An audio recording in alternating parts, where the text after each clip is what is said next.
NBA 2K18 might play brilliantly, but its off-the-court issues get in the way of its success. The game delivers a tremendous simulation of the sport, with sparkling presentation to match and a renewed focus on the inner-city origins that many NBA athletes share.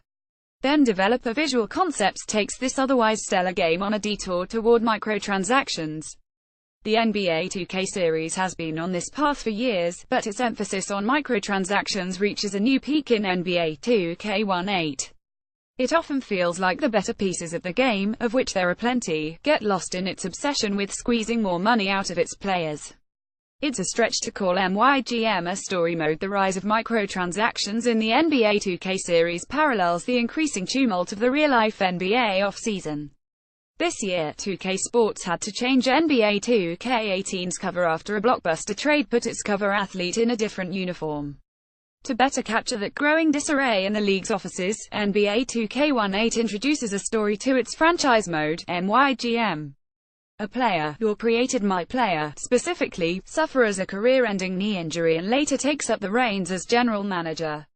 Trade Kyrie Irving away, put him at a different position. That's the crux of a team GM gig, with a hint of occasional internal team drama involved. It's a stretch to call it a story mode as the menu does, but minor expansions to MYGM include dialogue exchanges and player interactions new to NBA 2K18. Not only is there a story in MYGM, there's still a bevy of my player options. Rather than invite Spike Lee to direct my career as he did back in NBA 2K16, NBA 2K18's approach settles down, focusing on the turbulent rookie era former street baller DJ. It's mostly satirical toward locker room culture, a reprieve from the thick drama of Madden NFL 18's long shot or even previous years of NBA 2K. For instance, DJ's agent isn't much of one, but he does have a catchphrase, eat what you kill. The characters don't seem to understand what that means and they say so, but NBA 2K18 runs with it for the humor. Visual Concepts 2K Sports. When playing as DJ, you'll encounter NBA 2K18's The Neighborhood. Consider it a hub of activity for DJ's career. In a light twist, it's possible to walk around with numerous hundreds, maybe, if servers fill up of other player-controlled DJs, playing pickup games, trading scores in mini-games or socializing. The presence of other players is generally pointless outside of light competition, however I ended up just ignoring the crowd. I soon realized The Neighborhood just replaces NBA 2K18's core menu. In that sense, it's merely a clumsy way to navigate. Want a haircut? Walk the block to the barbershop. Want to change clothes? Go home first. Need new shoes? Jog down to Foot Locker. Looking to catch a quick pickup game? The court is down the street on your left. The Neighborhood is sullied by corporate sponsors. Plodding as this navigation is, there's a touch of personality and culture inside. At the barbershop, DJ is served like a local celebrity while they chat about general gossip. The friendly if sleepy attendant of a food cart brings in some laughs. These spaces are also nicely decorated, cramped and flush with old brick buildings circa 1930s New York. It's a strong representation of the impoverished to lower middle-class upbringing of NBA stars who got their start in places like Harlem's Rucker Park. However, The Neighborhood is also sullied by corporate sponsors. A bit of gentrification in the old neighborhood maybe. But it's not only a Foot Locker location sitting on a corner of Gatorade-sponsored gyms. The owners of the barbershop present DJ with a gift, JBL headphones, of which DJ chimes in, "Are these the new JBLs?" Gatorade is a central piece of the story, called out by the broadcast team during games as much as it is advertised during gym training sessions. Buying virtual bottles of Gatorade for stamina includes a spiel about electrolytes. Visual Concepts 2K Sports. Selling a bit of ad space, even overdone ad space, isn't inherently problematic. It's emblematic of an online-connected era. There's an authenticity in rotating courtside banners and between-play chatter by the announcers, changing as the year moves on, with new sponsors cycling in. The insistence on using virtual currency (VC) for everything compounds the issue, though. NBA 2K18 wants you to drink Gatorade, but it's also interested in getting you to spend more real money in the game.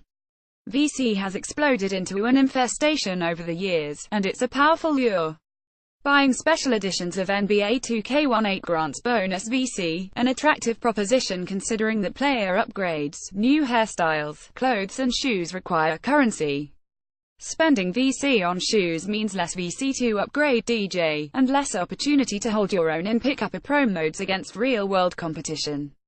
The slog to earn currency without spending real money is inexcusable. Shoes run 1,500 VC and one player category upgrade asks for 1,200 VC, but you only earn about 600 VC in the average game. The poking and prodding from VC-related pop-up offers when booting up in new 2K18 session irritates further.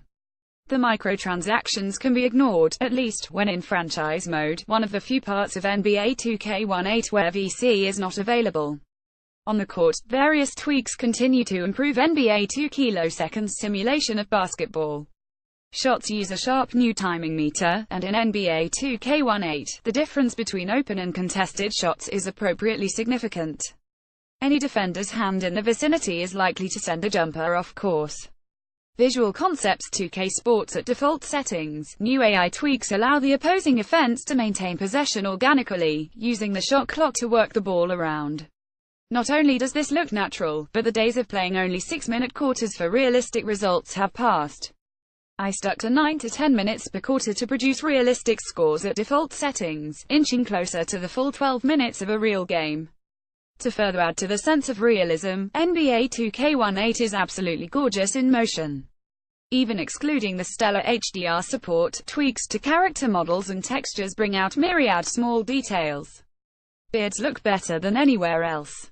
Plus, a new production package is in place this year, from pre-game national anthems to hilarious bits from the studio team of Ernie Johnson, Shaquille O'Neal and Kenny Smith. The group's character models need a do-over, but their interactions remain natural. Game commentary brings over some familiar lines. Kevin Harlan returns yet continues to progress with guest commentators from Kobe Bryant to '96 dunk contest champ Brent Barry. Repup NBA 2K18's greatness is held back by a growing emphasis on microtransactions. Of course, it's no surprise that NBA 2K18 looks good. The series has looked the part since its advent on the Dreamcast, staying relevant visually and staking out its own part of basketball culture. NBA 2K18 continues the trend, capturing the feel of basketball's urban centers in the neighborhood. It's too bad, then, that the neighborhood is covered in ads and persistent microtransaction begging. The growing push to spend real dollars on VC impacts those looking to build even the most basic of player avatars. It's too much in NBA 2K18, holding back nearly every mode and customization option. VC is an unavoidable truth. But on the court, especially in the excellent franchise mode, free from the grasp of microtransactions, NBA 2K18 lives up to its predecessors and at times even bests them. NBA 2K18 was reviewed using a final retail downloadable PlayStation 4 code provided by 2K Sports. You can find additional information about Polygon's ethics policy here. About Polygon reviews.